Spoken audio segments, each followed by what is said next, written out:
Suis-je le salaud pour avoir causé la rupture entre mon fils aîné et sa petite amie en donnant des conseils amoureux à mon plus jeune fils le jour de son anniversaire? Tout d'abord, je tiens à préciser que cela s'est réellement passé le jour de l'anniversaire de mon plus jeune fils, mais c'est aujourd'hui que mon fils aîné m'a confronté à ce sujet. Voici donc ce qui s'est passé après le gâteau et les cadeaux. Mon plus jeune fils et moi discutions. C'est un jeune adolescent, et maintenant que ma femme et moi estimons qu'il est suffisamment âgé et mature, nous lui avons donné la permission de commencer à sortir avec quelqu'un. Il voulait des conseils sur ses futures relations amoureuses. Sa mère et moi nous disputons très rarement, et apparemment, c'est assez visible pour qu'il nous en parle. La conversation a commencé autour du respect de son partenaire, etc. Je ne me souviens pas de tout ce que j'ai dit, mais voici les points les plus importants. Sois toujours prêt à présenter des excuses, même quand tu penses avoir raison. Ne rejette jamais les sentiments de ta petite amie, ils sont valables même si tu ne les comprends pas. Communique, communique, communique. Si quelque chose te dérange et que tu n'en parles pas à la personne que tu aimes, tu ne fais que te blesser toi-même. Écoute-la lorsqu'elle essaie de te dire quelque chose, même si tu n'as pas envie de l'entendre. Pose la manette et coupe le son de la télévision dès qu'elle souhaite ton attention. Termine chaque conversation par un signe d'affection, et si tu ne la verras pas pendant quelques heures, donne-lui un câlin, un baiser ou les deux à chaque fois. Dis-lui au hasard dans la journée que tu penses à elle, que tu tiens à elle ou que tu l'aimes, et fais-le sincèrement. Si tu perds cette sincérité, comprends pourquoi et règle le problème, ou alors mets fin à la relation. La confiance est primordiale, et une fois qu'elle est brisée, il se peut qu'on ne puisse jamais vraiment la réparer. Beaucoup pensent que l'amour est la chose la plus importante dans une relation, mais ce n'est pas le cas, c'est le respect. Si tu ne respectes pas ton partenaire ou que tu sens qu'elle ne te respecte pas, parlez-en et réglez le problème, sinon mettez fin à la relation, car vous finirez tous les deux malheureux. Il y avait plein d'autres conseils que je lui ai donnés, mais c'est l'essentiel. Ce n'était pas une discussion complètement sérieuse non plus, on plaisantait un peu. Je lui ai transmis un petit conseil que mon père m'avait donné il y a longtemps. Tu sauras que ta petite amie est totalement à l'aise avec toi le jour où elle osera péter devant toi. N'envisage pas de l'épouser tant que ce n'est pas arrivé. C'est ce que j'appelle de la sagesse. Mon plus jeune fils et moi étions assis à mon bureau pour cette discussion pendant qu'il choisissait les jeux vidéo qu'il voulait acheter avec son argent d'anniversaire. Ma fille et la petite amie de mon fils aîné, Sarah, étaient sur le canapé en train de jouer à des jeux vidéo et écouter notre conversation. Ma fille intervenait de temps en temps avec ses propres commentaires. Cela fait quelques années qu'elle sort avec des garçons et elle avait elle aussi ses petits conseils à donner, bien que ses remarques portaient plus sur l'attitude à adopter lors des rendez-vous, les endroits sympas où aller, ce genre de choses. Sarah ne parlait presque pas. Avec le recul, cela aurait dû être un signal d'alarme. C'est une jeune femme bavarde, extravertie, très agréable et généreuse. Je voyais bien que quelque chose tournait dans sa tête. À plusieurs reprises, elle a lancé un regard appuyé à mon fils aîné, Marc, qui, lui, restait totalement absorbé par son téléphone, défilant sur je ne sais quoi. Finalement, mon fils aîné est venu déposer son cadeau pour son petit frère. Lui et Sarah sont restés juste assez longtemps pour qu'ils puissent manger un morceau de gâteau, puis ils sont partis. Marc a à peine adressé 2 mots à Sarah pendant tout le temps où ils étaient là, juste salut maman, salut papa, joyeux anniversaire mon pote, rien pour elle. À ce moment-là, je ne savais pas exactement ce qui se passait. Ma fille a réussi à obtenir quelques détails de Sarah plus tard dans la semaine, après leur rupture. Quelques jours plus tard, Marc est venu chez nous, furieux, pour me hurler dessus en m'accusant d'avoir détruit sa relation. Pour résumer, Marc n'était pas un bon petit ami.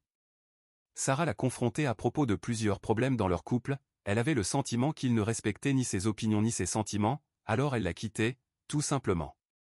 Enfin, c'est ce que je croyais. J'aime tous mes enfants de tout mon cœur, même lorsqu'ils sont en colère contre moi, et je reconnais que j'ai merdé. Oui, je suis responsable de cette rupture. Mais ce n'est pas à cause de ce que j'ai dit devant sa petite amie que j'ai réellement fauté. Là où j'ai vraiment échoué, c'est en ne gravant pas ces conseils dans la tête de mon fils aîné lorsqu'il était plus jeune. C'est ce que je croyais être le vrai problème. Il veut que je publie tout ça sur l'un de ces forums de type suis-je le salaud, mais je ne vais pas le faire. Je reconnais que je pourrais être un meilleur père, et que parfois je peux vraiment me comporter comme un imbécile, mais je suis à peu près certain que même si j'aurais pu mieux lire la pièce et remarquer les tensions, ce n'était pas ça le véritable souci. J'espère que mon fils aîné en tirera une leçon. La vérité est sortie lorsque ma femme, inquiète pour Sarah, l'a contactée après la rupture. C'est à ce moment-là que la vraie bombe a explosé. Ce n'était pas seulement une question de podcast misogyne ou de divergence d'opinion sur les tâches ménagères. Il s'avère que Marc trompait Sarah. Pas physiquement, du moins à ce que nous sachions, mais émotionnellement. Il passait des heures en ligne, non seulement à regarder du contenu douteux, mais aussi à parler à d'autres femmes, à flirter, voire à envoyer des messages explicites. Sarah a découvert les messages sur son téléphone le soir de l'anniversaire de mon plus jeune fils, après qu'il soit parti. Le manque de respect allait bien au-delà du fait de l'avoir ignoré pendant la fête. C'était une trahison profonde. Et là, j'ai perdu le contrôle. La colère que j'ai ressentie envers Marc était comme rien de ce que j'avais connu auparavant. Ce n'était pas juste de la déception, c'était une rage viscérale. Ce n'était pas un malentendu adolescent, c'était un acte délibéré de cruauté. Soudain, son insistance à ce que je poste l'histoire sur ce forum prenait tout son sens. Il ne cherchait pas une validation, il cherchait un écran de fumée, une manière de détourner la faute de son propre comportement odieux. Je l'ai confronté, et la dispute a été épique, même selon les standards de notre famille. Il a d'abord nié, puis a essayé de minimiser les faits en disant « c'est juste en ligne, papa, ça ne veut rien dire ». C'est à ce moment-là que je lui ai dit de partir, de ne pas revenir tant qu'il n'aurait pas compris ce qu'il a fait de mal et qu'il ne serait pas prêt à s'excuser auprès de Sarah avec un vrai remords. Aujourd'hui, je ne suis pas seulement confronté à un fils au cœur brisé, je suis face à un fils qui a perdu mon respect. Et je reste là à me demander où j'ai échoué en tant que père, car visiblement, les conseils que j'ai donnés à mon plus jeune fils n'ont jamais été intégrés par mon fils aîné. En résumé, j'ai donné des conseils amoureux à mon plus jeune fils, ce que je croyais être la cause de la rupture entre mon fils aîné et sa petite amie, alors qu'en réalité, la raison était bien pire, mon fils aîné était infidèle sur le plan émotionnel en ligne. Et maintenant je dois affronter à la fois la trahison de mon fils et mes propres échecs en tant que père. Toujours est-il que j'admire les parents capables de dire les choses telles qu'elles sont, sans essayer de justifier les comportements de leurs enfants, même si cela implique de se faire du mal à eux-mêmes dans le processus. Les influenceurs sur TikTok comme Andrew Tate diffusent constamment des vidéos misogynes qui attirent les adolescents et les jeunes adultes encore émotionnellement immatures, uniquement pour vendre leur propagande et en tirer de l'argent. Il vaut mieux les éviter et s'asseoir avec son fils pour lui expliquer pourquoi cela nuit à sa santé mentale et à ses futures relations.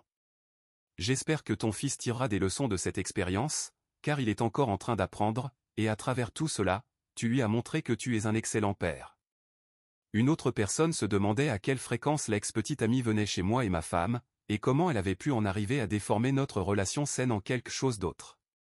Mon père n'a jamais eu besoin de demander à boire, ma mère remplissait toujours sa tasse dès qu'elle était vide, m'a-t-elle dit. Eh bien, ma fille et l'ex de mon fils sont toujours amies et elle continue de venir chez nous. Même quand ils étaient encore ensemble, je la voyais plus souvent que je ne voyais lui. Elle s'entend très bien avec ma fille et avec ma femme. Honnêtement, je ne sais pas trop quoi penser du fait qu'elle continue de venir alors qu'ils ne sont plus ensemble. Je n'ai pas envie que sa présence rende mon fils mal à l'aise, mais je ne vais pas interdire à ma fille de voir ses amis. Cela dit, elle connaît maintenant toute l'histoire de cette fameuse tasse magique entre ma femme et moi. Hier, elle a pris ma tasse, a regardé ma femme droit dans les yeux et lui a dit Bocus Pocus avant de s'enfuir dans la cuisine avec ma tasse. Ma femme l'a poursuivie en riant pour la récupérer avant que l'ex de mon fils ne me prépare un café. À ce moment-là, en entendant leur rire résonner dans la maison, une part de moi a ressenti un étrange mélange de nostalgie, de chagrin et d'espoir. J'ai compris que malgré les erreurs, les incompréhensions et les douleurs, l'amour sous toutes ses formes continue de vivre à travers les gestes simples, les blagues partagées et les liens que nous tissons les uns avec les autres. Mon fils a encore un long chemin à faire, mais il n'est pas seul.